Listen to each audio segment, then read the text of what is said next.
We're talking about tribal land, and that's a big issue here in South Africa. And with me is Dr. Mandla Buthelezi, who I know wants to respond to the Secretary General of the ANC, Gwede Mantashe, who was talking about that and land ownership. Briefly, I mean, it is a very touchy situation when we refer to tribal land and ownership. Give us your response and your views on this. Indeed, I do agree with the notion that we should own the land and we should treat agriculture as business. That's why I talk about developing commercial farmers. Development means small to large. But obviously, there are all these issues of security and protection that we desperately need. In the rural areas, yes, it's true that we need to own the land. I mean, we need to have the title. That's why I quote the words of the wise men like Dr. A.P. Kuma when he speaks about ownership of the land and its content from which wealth derive. But at the same time, I agree fully with my colleague next to me, Comrade Gwede Mantashe, on the long-term lease. That is long enough for a farmer to work on and to actually engage on agricultural development. Yeah. I agree with that fully. Things like 99-year lease, all those issues need to be revisited when we talk about the ownership of the land, because affordability is also another question, and the resources and all those issues around the developing commercial farmers is also a cash. That's why I say, and I support the notion that we should own the land. Those who can afford, it's fine. Yeah. They can become business and grow, but let us also think about the majority of those people in the rural area. Yeah. Yes, they must own the land, but they must also consider the long-term leases. Okay. That's why we say land is not for sale.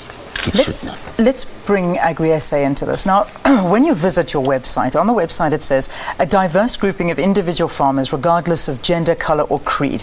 However, in South Africa, I mean, it is a known fact that the vast hectares of land are still occupied privately by white farmers.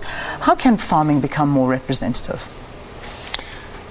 I think it's not going to be an event. It is a process, and I think we've discussed it a couple of weeks ago also in AgriSA with the Secretary General.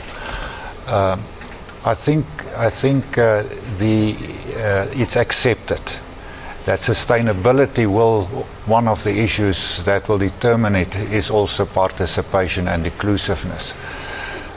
We cannot ignore the past where we come from, but we must share a vision where we want to be. And then there are realities that makes it more urgent to say we need to reach certain mileposts rather sooner than later, without disrupting the production capacity of the country. Be realistic about the capacity to really support new entrants into the farming sector, because it is a complicated sector, and really do the fundamentals right. It takes a lot of resources, and we must make sure that we allocate the resources in a responsible way. That is why I think partnerships is very important, that adequate and well-directed support is very necessary. And I think what I really appreciate about this discussion is to say there are various options. South Africa, with its past and the types of ownership, do not have one solution, or in one sector one solution. And that is part of the difficulty, to make it possible, flexible enough that people can adjust it to what is possible and implementable in a certain subsector or region, but to progress. What I think is very encouraging is that we are now working on district committees, where societies, local societies, take a hand in their own future to see where are the land, who should the beneficiaries be, what resources are available, what is required. And I think this will assist us in our dialogue with government also to direct state support towards, I think, the most effective application thereof at local level. What I appreciate is that they also acknowledge that you must at least have a long-term tenure security or free title if you really want to commercialize.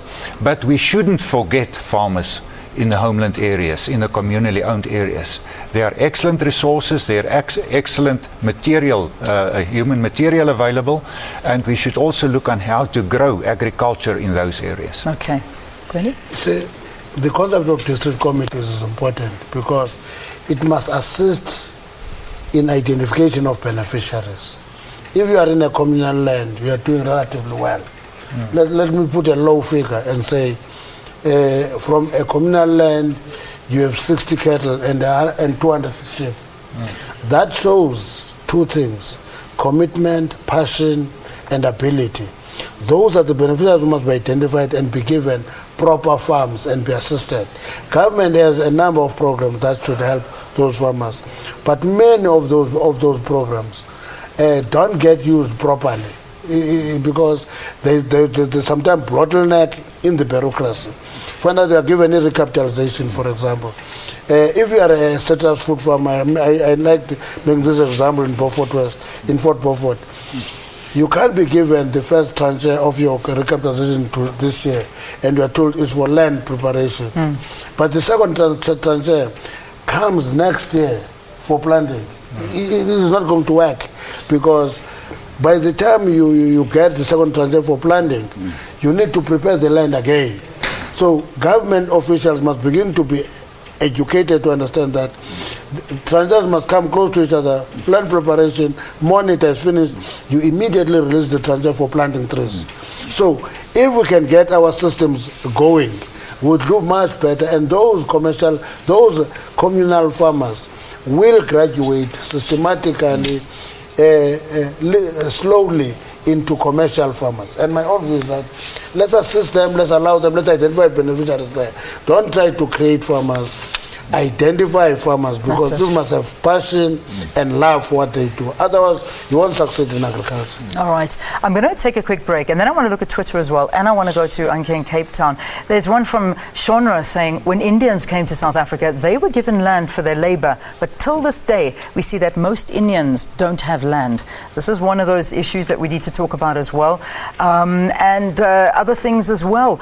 This is from Kenneth Mungeka saying, government must never allow banks to use their dirty money to control land ownership like bond flawed by evictions. These are just some of the comments. I'll read some more. Let's take a break and then we'll continue this discussion. Stay tuned.